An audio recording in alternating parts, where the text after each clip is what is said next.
എല്ലാവർക്കും എൻ്റെ പുതിയ വീഡിയോയിലേക്ക് സ്വാഗതം. ഇന്ന് ഞാൻ ഇവിടെ തയ്യാറാക്കാൻ പോകുന്നത് നല്ല പഴുത്ത ഏത്തയ്ക്ക് ഗോതമ്പ് പൊടി ശർക്കരയും തേങ്ങയും ഉണ്ടെങ്കിൽ വളരെ ടേസ്റ്റോടുകൂടി ഉണ്ടാക്കിയെടുക്കാൻ പറ്റുന്ന ഒരു 4 മണി പലഹാരമാണ്. നല്ല ടേസ്റ്റാണ് കേട്ടോ. നിങ്ങൾക്ക് തീർച്ചയായിട്ടും ഇത് ഇഷ്ടപ്പെടും. എങ്ങനെ ഉണ്ടാക്കുന്നത് നോക്കിയാലോ. ആദ്യം നമുക്ക് ശർക്കര ഉരുക്കിയെടുക്കാം. അതിനുവേണ്ടി ഇവിടെ ഞാൻ 3 അച്ച് ശർക്കര എടുത്തിട്ടുണ്ട്. ഈ ശർക്കര ഒത്തിരി വലിയ ശർക്കരയല്ല കേട്ടോ, അതുകൊണ്ട് 150 ഗ്രാമേ കാണത്തുള്ളൂ. ഇതിലോട്ട് 1.5 ഗ്ലാസ് വെള്ളം ഒഴിച്ചു കൊടുക്കാം. ശർക്കര ഒന്ന് ഉരുകി വരണം. ഒരു നൂൽപ്പരുവം അങ്ങനൊന്നും ആവണ്ട. ശർക്കര കട്ടയൊക്കെ ഉടഞ്ഞ് നല്ലതായിട്ടൊന്ന് ഉരുകി വന്നാൽ മാത്രം മതി. ഇവിടെ ഞാൻ 3 ഏത്തപ്പഴമാണ് എടുത്തിരിക്കുന്നത്. ഒത്തിരി വലിയ ഏത്തപ്പഴമല്ല, മീഡിയം ടൈപ്പ് ഏത്തപ്പഴമാണ് ഞാനിവിടെ എടുത്തിരിക്കുന്നത്. അതുകൊണ്ടാണ് 3 എടുത്തിരിക്കുന്നത്. നിങ്ങളുടെ ഇരിക്കുന്ന വലിയ ഏത്തപ്പഴമാണെങ്കിൽ 2 ഏത്തപ്പഴം എടുത്താൽ മതി. നല്ല പഴുത്ത ഏത്തപ്പഴമായിരിക്കണം, അന്നേരമാണ് ഇതിൻ്റെ ടേസ്റ്റ് കൂടുതലായിട്ട് കിട്ടുന്നത്. ഇത് നമുക്ക് തൊലിയൊക്കെ കളഞ്ഞ് ചെറുതായിട്ട് അരിഞ്ഞെടുത്തുകൊണ്ട് വരാം. ഏത്തപ്പഴമെല്ലാം ഞാൻ അരിഞ്ഞെടുത്തിട്ടുണ്ട്. നമുക്കിത് അങ്ങോട്ട് മാറ്റി വെക്കാം. ഒരു പാത്രം ഞാൻ സ്റ്റൗവിൽ വെച്ച് കൊടുത്തിട്ടുണ്ട്. ഇതിലോട്ട് 1.5 ടേബിൾ സ്പൂൺ നെയ്യ് ഇട്ട് കൊടുക്കാം. നെയ്യ് ഒന്ന് ഉരുക്കി വരുമ്പോൾ ഇവിടെ ഞാൻ കുറച്ച് കാഷ്നട്ട് ചെറുതായിട്ട് അരിഞ്ഞെടുത്തിട്ടുണ്ട്, അതങ്ങ് ഇട്ട് കൊടുക്കാം. കാഷ്നട്ട് ഒന്ന് റോസ്റ്റ് ചെയ്തെടുക്കാം. കാഷ്നട്ടിൻ്റെ കളറൊക്കെ മാറാൻ തുടങ്ങുന്ന സമയത്ത് ഇതിലോട്ട് കുറച്ച് കിസ്മിസ് കൂടി ഇട്ട് കൊടുക്കാം. അണ്ടിപ്പരിപ്പ് മുന്തിരിങ്ങയൊക്കെ നമ്മുടെ ആവശ്യത്തിനനുസരിച്ച് നമുക്ക് ഇട്ട് കൊടുക്കാം. തീ മീഡിയത്തിലിട്ട് വേണം കാഷ്നട്ടും മുന്തിരിങ്ങയൊക്കെ റോസ്റ്റ് ചെയ്തെടുക്കാനായിട്ട്. മുന്തിരിങ്ങയൊക്കെ നല്ലതായിട്ട് ഇവിടെ വീർത്ത് വന്നിട്ടുണ്ട്. ഇതിലോട്ട് 1 കപ്പ് തേങ്ങ ഇട്ട് കൊടുക്കും. ഇതുപോലത്തെ ഒരു കപ്പിലാണ് ഞാൻ ഇവിടെ തേങ്ങ എടുത്തിരിക്കുന്നത്. തീ മീഡിയത്തിലിട്ട് കൊടുത്തേക്കുന്നത് കേട്ടോ. തേങ്ങ ചെറുതായിട്ട് ചിരുകി എടുത്തതായിരിക്കണം. തേങ്ങ ഒത്തിരി ഫ്രൈ ആയി വരുമൊന്നും വേണ്ട. ഇതിലെ വെള്ളമയമൊക്കെ ഒന്ന് വറ്റി വരണം. തേങ്ങയുടെ കളറൊക്കെ ഒന്ന് മാറി വരണം, അത്ര മാത്രം മതി. തേങ്ങയുടെ കളറൊക്കെ മാറി വന്നിട്ടുണ്ട്. ഇതിലോട്ട് ഞാൻ 2 ടേബിൾ സ്പൂൺ ശർക്കരപ്പൊടി ഇട്ട് കൊടുക്കുകയാണ്. നിങ്ങൾക്ക് ശർക്കരപ്പൊടിക്ക് പകരം പഞ്ചസാര ഇട്ട് കൊടുക്കാവുന്നതാണ്. പഞ്ചസാര ഇട്ട് കൊടുക്കുമ്പോൾ മധുരം നോക്കി ഇട്ട് കൊടുക്കുക. നമ്മൾ എടുത്തിരിക്കുന്ന ഏത്തയ്ക്കയ്ക്ക് നല്ല മധുരം കാണുമല്ലോ, അപ്പോൾ ഒരു 1.5 ടേബിൾ സ്പൂണൊക്കെ ഇട്ട് കൊടുത്താൽ മതി. 1/2 ടീസ്പൂൺ ഏലക്കപ്പൊടിയും കൂടി ഇട്ട് കൊടുക്കാം. പഞ്ചസാര ഏലക്കയോടെ ചേർത്ത് പൊടിച്ചെടുത്തതാണിത്. നല്ലതായിട്ട് ഇതിനെ അങ്ങ് മിക്സ് ചെയ്യാം. ഇതിലോട്ട് അരിഞ്ഞു വെച്ചിരിക്കുന്ന ഏത്തയ്ക്കങ്ങ് ഇട്ട് കൊടുക്കാം. ഏത്തയ്ക്കയോടെ ചേർത്ത് ഇതിനെ നല്ലതായിട്ടങ്ങ് മിക്സ് ചെയ്തെടുക്കാം. ഏത്തയ്ക്ക നല്ലതായിട്ടൊന്ന് സോഫ്റ്റായി വരണം, അതുവരെ നമുക്കിതിനെ ഇളക്കിയെടുക്കാം. നല്ല പഴുത്ത ഏത്തയ്ക്കായിട്ട് പെട്ടെന്ന് അതങ്ങ് സോഫ്റ്റായി വരും. ഏത്തയ്ക്ക നല്ലതായിട്ട് വെന്ത് വന്നിട്ടുണ്ട്. നമുക്കിതിങ്ങനെ ഒന്ന് ഉടച്ചു കൊടുക്കാം. ഒത്തിരി അങ്ങ് കഷ്ണമായിട്ട് കിടക്കേണ്ട ആവശ്യമില്ല, എന്നാൽ ഒത്തിരി അങ്ങ് ഉടച്ചെടുക്കുകയും വേണ്ട. ഇടയ്ക്ക് നമുക്കിതൊന്ന് കടിക്കാൻ കിട്ടുമ്പോൾ പ്രത്യേക ഒരു ടേസ്റ്റ് ആയിരിക്കും. ഈ സമയം നിങ്ങൾ ഈ കൂട്ടിൻ്റെ മധുരം നോക്കണം കേട്ടോ. നിങ്ങൾക്ക് മധുരം കുറവാ എന്ന് തോന്നുന്നുണ്ടെങ്കിൽ ശകലം പഞ്ചസാരയോ ശർക്കരപ്പൊടിയോ എന്ത് വെച്ചാൽ ഇട്ട് കൊടുക്കാമേ. ഇത്രയും മതി. തീ അങ്ങ് ഓഫ് ചെയ്യാം. ഇതങ്ങോട്ട് മാറ്റി വെക്കാം. ഇതൊന്ന് തണുത്ത് വരട്ടെ. ഇവിടെ ഞാൻ ഒരു പാത്രത്തിലോട്ട് 250 ml കപ്പിൽ 1.5 കപ്പ് ഗോതമ്പ് പൊടി ഇട്ട് കൊടുക്കുകയാണ്. മധുരം ബാലൻസ് ചെയ്യാൻ വേണ്ടി ഒരു നുള്ള് ഉപ്പിട്ട് കൊടുക്കാം. നല്ലതായിട്ട് ഇതങ്ങ് മിക്സ് ചെയ്ത് കൊടുക്കാം. ശർക്കരപ്പാനി ഇവിടെ നല്ല രീതിയിൽ തണുത്ത് വന്നിട്ടുണ്ട്.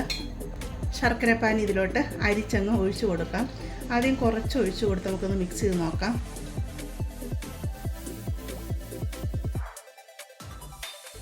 ശർക്കരപ്പാനി കുറവാണ്, ബാക്കിയുടെ ഒഴിച്ച് കൊടുക്കാം.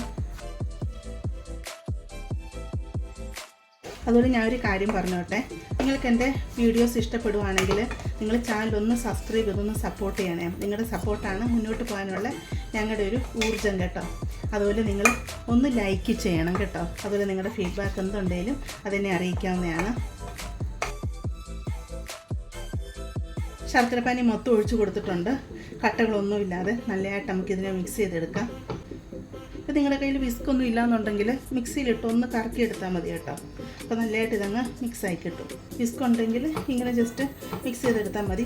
നല്ലതായിട്ട് അതങ്ങ് മിക്സായി കിട്ടിക്കോളും. ഈ മാവിലോട്ട് 1/2 ടീസ്പൂൺ ഏലക്ക പൊടിച്ചിട്ട് കൊടുക്കാം. നേരത്തെ നമ്മൾ ഏത്തയ്ക്കകത്ത് ഏലക്കപ്പൊടി ഇട്ട് കൊടുത്തിരുന്നു, പക്ഷെ മാവിലും ആ ഒരു ഫ്ലേവർ വരുമ്പോൾ നല്ലൊരു ടേസ്റ്റാണ്. 1/4 ടീസ്പൂൺ നെയ്യും കൂടി ഇട്ട് കൊടുക്കാം. നല്ലതായിട്ടങ്ങ് മിക്സ് ചെയ്തെടുക്കാം. ഈ സമയത്ത് നെയ്യ് ഇട്ട് കൊടുക്കണമെന്ന് താല്പര്യമില്ലെങ്കിൽ ഇട്ട് കൊടുക്കേണ്ട ആവശ്യമില്ല, എന്നാലും നെയ്യൊക്കെ ചേരുമ്പോൾ പ്രത്യേക ഒരു ടേസ്റ്റ് തന്നെയാണ്. മാവ് ഇവിടെ ഞാൻ മിക്സ് ചെയ്തെടുത്തിട്ടുണ്ട്. ഇപ്പോൾ ഈ രീതിയിലാണ് മാവ് കിട്ടിയിരിക്കുന്നത്. ഇതിലോട്ട് നമ്മൾ എടുത്തു വെച്ചിരിക്കുന്ന ഏത്തക്കയുടെ കൂട്ടുണ്ടല്ലോ, അതങ്ങ് ഇട്ട് കൊടുക്കാം.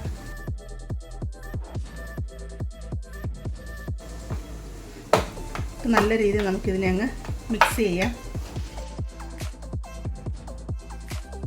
ഞാൻ ഇഡ്ഡലി പാത്രത്തിൽ വെള്ളം തിളയ്ക്കാൻ വെച്ചിട്ടുണ്ട് കേട്ടോ. മാവ് നമ്മൾ മിക്സ് ചെയ്തെടുത്ത് കഴിഞ്ഞപ്പം കുറച്ച് തിക്കായിട്ടാണ് ഇരിക്കുന്നത്. ഇതിലോട്ട് ശകലം പച്ചവെള്ളം ഒഴിച്ച് കൊടുക്കാം. പച്ചവെള്ളം കൂടെ ഒഴിച്ച് നല്ലതായിട്ട് നമുക്കിതിനെ മിക്സ് ചെയ്യാം. മാവ് ഈ രീതിയിലാണ് ഇരിക്കേണ്ടത്. ഒത്തിരി കട്ടിയിലുമല്ല, എന്നാൽ അധികം ലൂസും ആവരുത്. ഈ ഒരു പരുവത്തിൽ. ഇവിടെ ഞാൻ ഒരു കേക്ക് ട്രേ എടുത്തിട്ടുണ്ട്. ഇതിലോട്ട് കുറച്ച് നെയ്യ് തേച്ച് കൊടുത്തിട്ടുണ്ട്. ബട്ടർ പേപ്പർ വേണമെങ്കിൽ നിങ്ങൾക്ക് ബട്ടർ പേപ്പർ ഇട്ട് കൊടുക്കാവുന്നതാണ്. ഇതിലോട്ട് ഇതങ്ങ് ഒഴിച്ച് കൊടുക്കാം. മാവ് മൊത്തം ഞാൻ ഈ കേക്ക് ട്രേയിലോട്ട് ഒഴിച്ച് കൊടുത്തിട്ടുണ്ട്. വട്ടയപ്പം ഉണ്ടാക്കുന്ന സാധാരണ സ്റ്റീൽ പാത്രം ഉണ്ടല്ലോ, ആ പാത്രത്തിലായാലും നിങ്ങൾ ഒഴിച്ച് കൊടുത്താൽ മതി.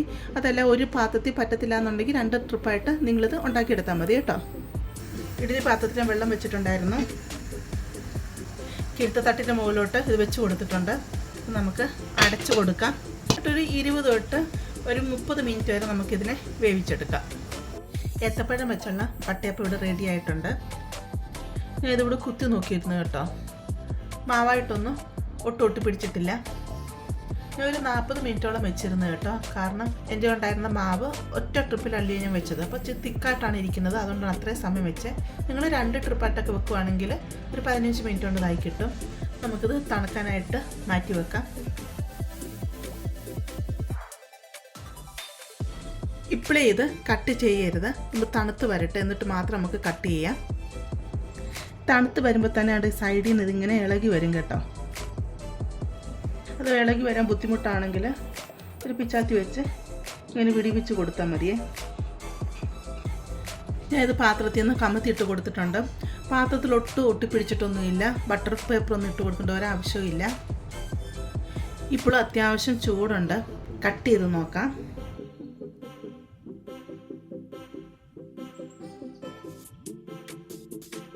കണ്ടില്ലേ, അടിപൊളിയായിട്ട് വട്ടയപ്പം വന്നിട്ടുണ്ട്. ഏത്തക്ക വെച്ചുള്ള വട്ടയപ്പം. ഇത്രയും തിക്കായിട്ടാണ് വട്ടയപ്പം കിട്ടുന്നത്. തണുത്ത് കഴിഞ്ഞ് മാത്രം കഴിക്കുക. ഞാനത് കഴിച്ച് നോക്കിയിട്ട് ടേസ്റ്റ് പറയാം. അടിപൊളി ടേസ്റ്റാട്ടോ. എനിക്ക് ശരിക്കും ഇത് എന്തിൻ്റെ ടേസ്റ്റായിട്ടാണ് തോന്നിക്കുന്നത് അറിയാമോ? നമ്മൾ ഈ ചക്ക വെച്ച് കുമ്പിളപ്പം ഉണ്ടാക്കത്തില്ലേ, വഴണയില വെച്ചുണ്ടാക്കുന്ന അപ്പം ഇല്ലേ, ശരിക്കും ആ ഒരു അപ്പത്തിൻ്റെ നല്ല ഫ്ലേവർ, നല്ല ടേസ്റ്റ് ഉണ്ട് കേട്ടോ. നിങ്ങൾ തീർച്ചയായിട്ടും ഇതൊന്ന് തയ്യാറാക്കി നോക്കുക. എപ്പോഴും പറയുന്ന പോലെ നിങ്ങൾക്ക് ഇഷ്ടപ്പെടുവാണെങ്കിൽ ചാനലൊന്ന് സബ്സ്ക്രൈബ് ചെയ്ത് സപ്പോർട്ട് ചെയ്യുക. അതുപോലെ നിങ്ങൾ ലൈക്ക് ചെയ്യുക. അതുപോലെ നിങ്ങളുടെ ഫാമിലിയോട്ടും ഫ്രണ്ട്സിലോട്ടൊക്കെ ഇതൊന്ന് ഷെയർ ചെയ്ത് കൊടുക്കുക കേട്ടോ. നമുക്കിനി പുതിയൊരു വീഡിയോ ആയിട്ട് അടുത്ത ദിവസം കാണാം.